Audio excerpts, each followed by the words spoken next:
Hey guys, this is Taylor with KickenTailGaming. As a lifelong gamer like many of you, I'm really excited for the new game Anthem coming out for a number of different reasons. But some quick background. I've basically been a video game player since I can remember. I had a computer in my room at like 4 or 5 years old. My first computer had 512 kilobytes of RAM, and I remember the day I got my first 1 gigabyte hard drive. I thought I could put every game I'd ever owned on it. So really excited to continue to chronicle kind of video gaming going forward. Right now we're going to be focusing a lot on Anthem, but really excited for you guys to be here and kind of sharing that experience. So the question is, why Anthem? Why are we excited about that specific game? Really, it's a couple reasons. I really enjoy third-person games, so think of games like Ghost Recon and Grand Theft Auto. Those are games I really enjoy, and so being a third-person shooter is fun. I'm excited that there's not going to be the level gap issue because there's a built-in mentoring system. I like that it's going to be fast gameplay, so more like looter shooter style like Destiny is, versus slow gameplay of games like Monster Hunter or some of these other turn-based video games. Really excited about the way that they're going to be handling microtransactions in the game. Specifically, there's not going to be any loot boxes. There's not going to be any DLC paywall, so you won't run into the like Destiny Forsaken right now. If you don't have Forsaken, you're not up with your friends playing the highest level of content. Really excited that they're not going to have that division of players and a division of the player base. Also, all of the microtransactions are only going to be cosmetic, meaning that there's not going to be any type of play to win. If you ever played games like Terra's really bad play to win, or any other game that allows you to pay for power to be further accessible. Lots of mobile games are guilty of this, as they have microtransactions that basically allow you to pay to be the most powerful player in the game. So really excited about that. Other things we're excited about: no PvP. It's a fully player versus environment game, which means that weapon balancing isn't as big of an issue. To make this one step further, they've also said they're not going to allow any type of trading in the game.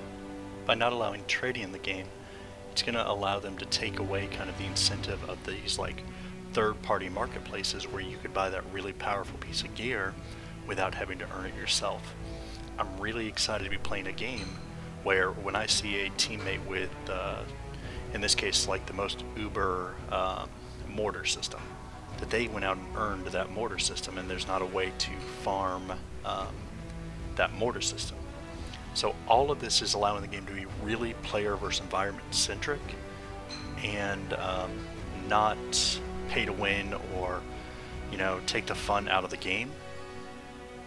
The next thing I'm excited about is that it's going to have gear sets, which means that when I'm going to play the Storm, because that's the class I'm really excited about playing, that there'll be Storm only gear sets, and as I get more and more pieces of that gear set, it's going to allow me to have upgrades and different abilities that unlock with 3 or 6 pieces of gear set.